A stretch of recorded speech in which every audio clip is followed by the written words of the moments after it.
Hello, habari.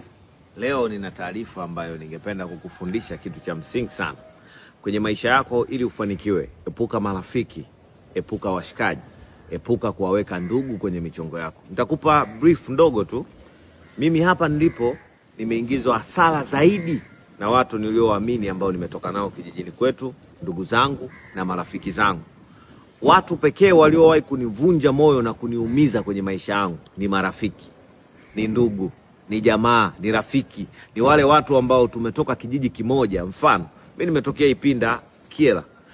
Natamani pia ndugu zangu walio Dar ambao wametoka Ipinda Kyela ni wasapoti kwenye biashara zao, kwenye michongo wanayofanya, tufanye biashara, niwasaidie baadhi ya mambo kwa sababu mimi tayari nishafanikiwa. Niko vizuri, sina shida. Mtoto mdogo nina pesa nyingi. Lakini hao watu ambao nimetamani kuwasaidia ndio watu ambao wameongoza kwa kunisaliti na kunifanyia mambo yasiyofaa.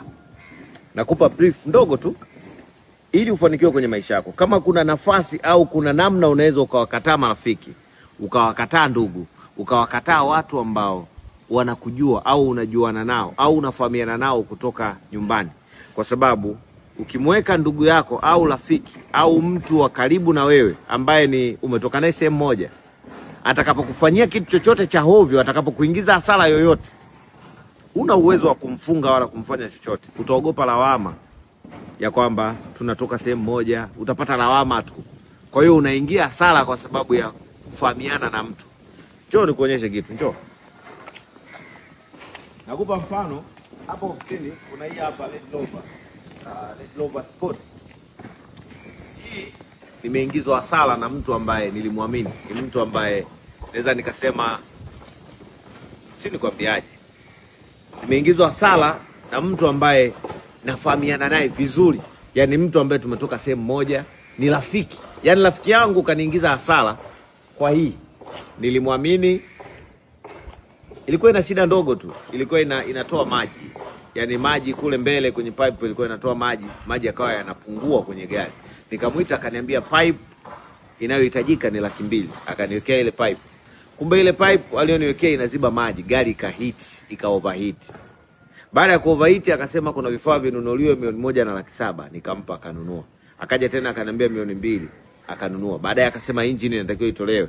Ikatolewa engine, ndo kuanzia hapo gari ikafa. Mpaka leo hii nimepata hasara ya 50,000,000 kuagiza engine ya hii gari na haijafika. Just imagine, plate number tu ya gari ni 500,000. Hii hapa. Nimeingia hasara, gari ya plate number siwezi kuitumia kwenye gari yoyote kwa sababu imelipiwa gari hii. Hii gari ni mpya. Si unaelewa kama ni mpya, lakini hii ni Range Rover ambayo wiki iliyopita tu, miezi iliyopita nilikuwa ninatamba nayo, lakini leo imelala hapa.